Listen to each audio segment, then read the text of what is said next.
महाराष्ट्र अग्निशामक सेवा अकादमी मुंबई इथे काही जागा निघलेल्या आहेत, तर त्याची भरती होणार आहे. तर वय तुम्हाला पाहिजे 18 ते 23 वर्ष अग्निशामक पाठ्यक्रमासाठी आणि उपस्थानक अधिकारीसाठी तुम्हाला पाहिजे 25 वर्षापर्यंत.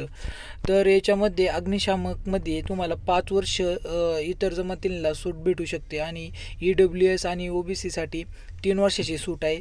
इकडं पण सेम क्रायटेरिया आहे उपस्थानक अधिकारीसाठी. शैक्षणिक पात्रता तुमची 10वी पास पाहिजे आणि त्याच्यामध्ये तुम्हाला कमीत कमी 50% पाहिजे ओपनसाठी आणि मागासवर्गीयासाठी ते 45% पाहिजे.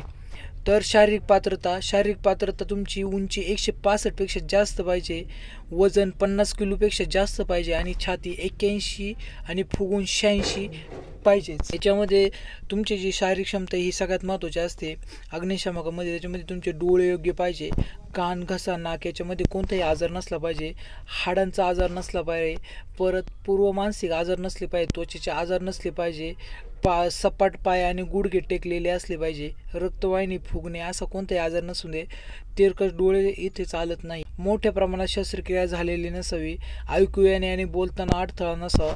अशा बऱ्याच गोष्टी की ज्या अग्निशामकामध्ये पाहिल्या जातात. फॉर्म भरण्यासाठी खुला गटसाठी 500 रुपये आहेत आणि उपस्थानिकसाठी 600 रुपये आणि OBCसाठी तुम्हाला 400 रुपये. तर याच्यानंतर सगळ्यात महत्त्वाचा भाग म्हणजे तुम्ही प्रशिक्षण तुम्हाला 13,000 रुपये भरायला लागणार अग्निशामक पाठ्यक्रमासाठी.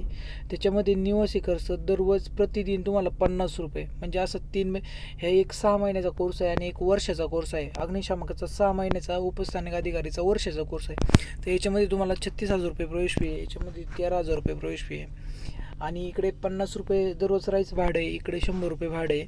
जेवणाचा खर्च प्रतिदिन इकडे 300 रुपये, इकडे पण 300 रुपये आणि गणवेश वगैरे त्या गोष्टीसाठी तुम्हाला 10,000 रुपये लागणार आहे. म्हणजे इकडे अंदाजे तुम्हाला 25,000 रुपयेपर्यंत लागू शकतो आणि त्याच्यामध्ये जेवण आणि प्रतिदिन निवासी खर्च ह्या वेगळा लागू शकतो. तसं इकडे 50,000 रुपयेपर्यंत तुम्हाला लागू शकतात आणि जेवण आणि प्रतिदिन राहण्याचा खर्च हा वेगळा लागू शकतो. तर याच्यामध्ये तुमची शारीरिक चाचणीसाठी तुम्हाला 10 मार्क असणार, त्याच्यामध्ये उंचीसाठी 10 मार्क आहे तुम्हाला आणि छातीसाठी तुम्हाला 10 मार्क आहे. त्याच्यानंतर तुम्हाला इतर गुण पण भेटू शकतात. त्याच्यामध्ये वाहन चालवण्याचा परवानगी असेल तर 2 गुण, NCC असेल तर 1 गुण, B प्रमाणपत्र असेल तर 2, C असेल तर 3, सिव्हिल डिफेन्स अकॅडमी असेल तर 2 गुण, होमगार्ड प्रशिक्षण झालेले असेल तर 2 गुण, असे तुम्हाला गुण भेटत आहे.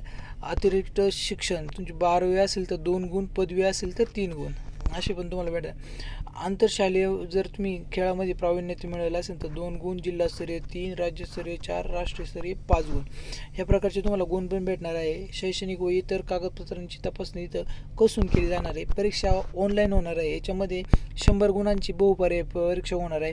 1.5 ते 2 तास तुमच्याकडे टाईम असणार आहे. त्याच्यामध्ये मराठी, इंग्रजी, सामान्य विज्ञान आणि बौद्धिक आणि गणित याच्यावर तुमची हे होणार आहे, याच्यावर तुमची परीक्षा होणार आहे. नंतर गुणवत्ता यादी प्रसिद्ध केली जाणार आहे आणि मग तुमचं प्रशिक्षणासाठी तुम्ही त्या ठिकाणी निवृत्त होणार आहे.